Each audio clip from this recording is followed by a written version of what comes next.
Hello everyone and welcome to the video from the Demon Overlord. As I stated in my last video, it's time for a video of the newest additions to the miniature collection, as well as a little bit of comparison review if necessary. So first up here, I happen to be started looking around on eBay, and I happen to find some good lots for sale, and I thought I'd show you all what I found. So first up here, we have a couple Shadowhunter bats. There you go. There. I'm going to use a first aid and tribble for them. As you can see, they look pretty good from all the sides. I love the blue lighting underneath. That's pretty cool. Anyway, as you can see, they're very awesome. They were a little dirty when I got them, mostly probably because they've been sitting on a shelf for a long time before they were sold. But nothing I couldn't clean up with a little toothbrush and some nice Dawn on there, help get that dust off. Next up, we have three Vice Jaw crocodiles. Now, if you don't know anything about Vice Jaws, they are very terrifying crocodiles with very aggressive jaw attacks. I knew that was going to touch. Anyway.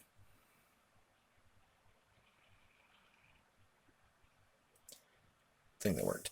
Anyway, as you can see, they're really cool. I love the red spining on the back to give them detail to match the nice sort of dark bluish gray going on here and the lovely little canines popping teeth right there.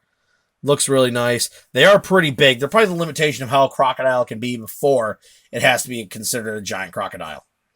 Now we're going to take the shadow bats off the back here, as their little time on the turntable is over. And as well as the Vice Jaws. There we go. So next up here, we're going to do a comparison one. We have the Grick. Or sorry. Wait, no, yeah, I was right, Grick. This is an older Grick. I don't remember which set it's from. If you know, you can comment down below if you really want to spout it out there. But he's pretty cool looking. I like this Grick a lot because it's very thick and very, it fills the base. Here is the Monster Menageries version of the Grick. And as you can see, it literally could have been on a small base as like a baby Grick, and it would have made more sense. Would have been a lot more, sensible for that. Then we actually have a Reaper Bones version of the Grick, which is that one right there. And at least it does do a better job of filling the base, but still pretty small. The tendrils on it are pretty big and hefty, but, I mean, this one here is just the best. It's got those nice sucker-looking tentacles, a big old aggressive beak on it, and a nice yellow underbelly to help give it a different toning color. So, it looks a lot better in my opinion and really good. But, I mean, these two Grick will be nice as maybe a juvenile, juvenile, then subadult Grick. And then, obviously, there's Alpha Gricks later, so if you have a big version of that, you can use as a Grick. Okay, let's put him down over here. Put these two over here. Next up, we're going to go with the Death Jump Spider. My apologies. And that's the one right there. That's the actual miniature Death Jump, which is just a simple gray. Now, I am going to compare him to the spiders I have that are from the Castle Ravenloft, which is a very popular board game if you're looking for miniatures. These are ones I happen to have painted up myself. We have the three different spiders, as they're just called spiders. We have a nice, lovely white spider, a simple brown, sort of recluse-looking spider, then a green spider just for flavor. And as you can see, color-wise, yes, mine are more colorful, but, you know, it's nice to have another spider. He'll fit, as you can see, perfectly in this 4 group. No problem at all. Continuing with spiders, though, we're going to leave them there for a second. Here is the swarm of spiders. Now, I do like this miniature. As you can see, it is lovely detail. You can see a lot of different little spider legs. There's some big spiders, some smaller spiders, some mid-range spiders, and they're just jumbled in a nice large mass. Now, this would be awesome to drop on a character that has arachnophobia. And as you can see, these spiders might be a little too big to be in the swarm, but maybe they happen to be along as the swarm is more like their own kind, but maybe a little bit different sized. Put these down here. And let's do a comparison of these to, say, the actual Monster Menageries wolf spider. And then we'll compare it to the Magic the Gathering spider token. As you can see, yeah. They're a little bit problematic to use as a singular spider, but as a swarm, they can definitely outcompete these other spiders. And the other Death Jump spider is pretty useful. Pretty good. Nice to add more spiders to the collection if I want to trap some adventures in a cave. Going off spiders, let's go with an arachnid. Let's stick with the arachnids. Here we have the scorpion. This actually, I think, is the Fiendish Monster Scorpion. I believe it's from the same set the Fiendish Monster Tyrannosaurus was in.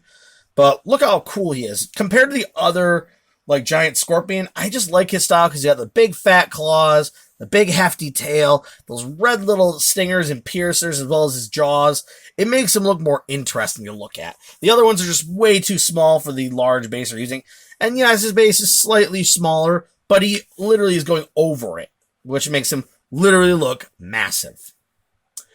Now, sticking with vermin-esque creatures, let's take him off here, and we'll go on to talk about the rat swarm. And I mean, literally, it's just called rat swarm. That large pile of rats. That is a big pile. Compared to this pile of spiders, a lot bigger. Now, as you can see, that is a lot of big rats. Those are easily could be monsters, like the giant rats that are medium class. Let's compare it to, first, a cranium rat swarm. A very easy one to get a hold of if you ever gotten Waterdeep, which are probably most of the minis in there are the rat swarms. Here we have another rat swarm. This is only a medium size. This is just a basic brown. I also have a gray version of it. I think with a brown with a red tone. Yeah. And then I want like a brown that doesn't have a tone, a little bit of extra dry brushing on it. As you can see, even all four of those together, they still really wouldn't be the same amount of mass of these large rats. As you can see, little bits of poking teeth and small little red dot eyes. It looks really awesome. I really love the contrasting that. But I mean, it also kind of is sad the rats of new really can't compete with these epic swarms of the rats of old. Look how beastly it is. Let's grab a medium character, shall we? Let's use a samurai I got lying around over here. Next to him, look at that. That would be terrifying if that was in front of you. Just that large bunch of rats ready to run up and rampage your body. Let me grab these little guys off. There we go. Okay. Next up here, we are going to go with another creature. He was actually from the Wrath of Chardalon board game. I just recently painted him up for fun. It is the Bellix Goth. Now, if you know anything about Goths, they are a type of beholderkin that actually feeds on magical items. This beholderkin literally loves to trap players into a very bad situation by tricking them into thinking he's a spectator. So instead of guarding the magical gear and magical treasures when the owner leaves, he will just devour them and go, haha, thanks for the meal, buddy, and then probably get teleported back after he starves. Or is killed, one of the two. Moving along here, we'll actually throw up another aberration partial creature, since we have an aberration here on the board. This is the half-elithid lizard folk. Now, as you know, lizard folk, they don't really turn into mind flayers. They turn into half-elithids, where they are literally part elithid, part mind flayer, or elithid as being the more powerful version of mind flayers, and part lizard folk. That's why he has that still reptilian tail going, the frill, the lovely green skin, which I guess some elithids could be green to make it simple, but he still has even clothes and still likes to wield a knife.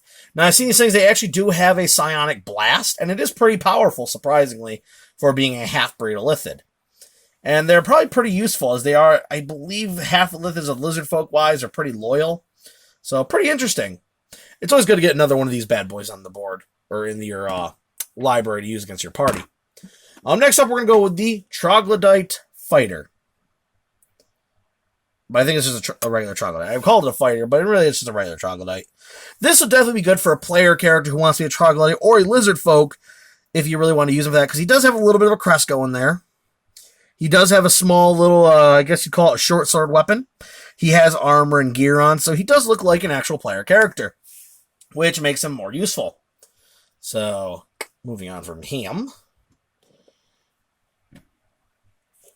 Anyway, let me see here. There they are. We're going to go with the lizard folk that I happen to find in this order that I really wanted. So first up here, we have the lizard folk fighter. As you can see, it is just the lizard folk fighter from Monster Menagerie. So not really special, but really nice to get another one of him. They're actually like kind of more expensive as people really want to get their hands on lizard folks, apparently. These next ones here, they are literally just lizard folk from 2003. They're these lizard folk. They kind of remind me of the lizard folk raiders, but they're just a little bit different, as you can see. They have that nice cool red on their head with that nice crest. They have these weird war hammer or axes. And they have these lovely turtle shell shields that are very have that nice slimy looking texture that helps reflect light better. I mean, don't get me wrong, the fighter has a nice war club and a nice spiked turtle shield, but I just love that old school shield they have. That old school shield, it's just really, really sharp. Really catches the eye. Okay, take them down. So next up here, we're going to go with common beast. This is from the Dark Legends Reaper Bones series. It is a metal miniature. It is the tiger. As you can see, it's just a simple tiger. I gave a nice little flocking of a nice little grass base.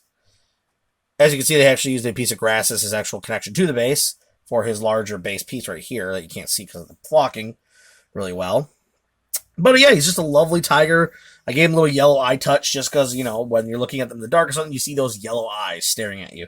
Right before the tiger then jumps you and kills you and rips your face off and starts eating you. Yeah, great, great. But still lovely animals. And a lovely miniature, nonetheless. So next up here, we actually have what I think is called a Samurai Ronin from the Dark Legends as well. Another metal miniature. We have this lovely samurai. But like I said, he is a Ronin, apparently. Now, we can do a little quick comparison. So let's take our tiger down back here. And we're going to compare him to a WizKids samurai. That's the red samurai from WizKids. Obviously, a little less of the heavily armored type samurai Ronin we got here on the right. But let's compare him to, say, a female samurai. This is a Etsy resin printed samurai woman. Got that long pipe in her hand. Gave her that yellowish hat. And as you can see, he looks pretty good in their style. And then we have a samurai that kind of looks a little similar now I look at him, from Heroescape that I repay on purpose, so it's a D&D miniature. As you can see, he looks a lot more similar to that in design, but this one's design is a little bit more like maybe higher ranking samurai still. He's more of that simplistic Ronin you would find on the countryside, so great for a player character, maybe even like a story character, an NPC that your group will maybe talk with. Maybe he'll teach one of your players a special trick. Maybe some of that like samurai wisdom or something, you know, that samurai quick blade action or something. Like some type of quick draw strike. Something along those lines. Anyway, guys, that looks to be all I've got here for the newest additions to the set. But I will actually add one more as a repaint, just because I really would like to add him onto here. We actually have the Mortis Dragon, once again from Etsy. If I've already put him on a video before, I believe I did. But I did repaint him, and we'll leave him there as a size comparison. As you can see, he's dwarfing the samurai, the little Ronin there. He's an awesome creature. Now, yes, I think before I had him as a blue with purple fur on the back, and then his eyes were not black with red dots. They were just like a light blue. But I changed him into that style now, and honestly, his inspiration did come a little bit from Zabimaru from Renji's Zanpakuto when he transforms it into the giant snake monster. Honestly, I do like it more this way. It has a little bit more presence to him. And he's ready to go around, possibly help your group, or maybe be a terrifying evil boss. One of the others, and he's either huge to gargantuan. I left him unbased as kind of a either or. Makes him easier for either or on the board. So anyway, guys, all I got for you, like I usually say, check out our podcast, The Dice Nubbies. We always appreciate getting more subscribers and reviews. Helps us out more than you know. Also, do like and subscribe to the on my channel here down below. Helps me keep making these videos, keep showing you cool miniatures that you could be possibly finding for your collections, or just giving you ideas. And if you want to ask any questions down below, definitely do. I'll try to get back to them. Or if you got any questions like where to find miniatures like this, I'll tell you where I found them, or I'll tell you who makes them, so that way you can try to hunt them down some way. Anyway, guys, stay safe out there from the virus, and bye-bye.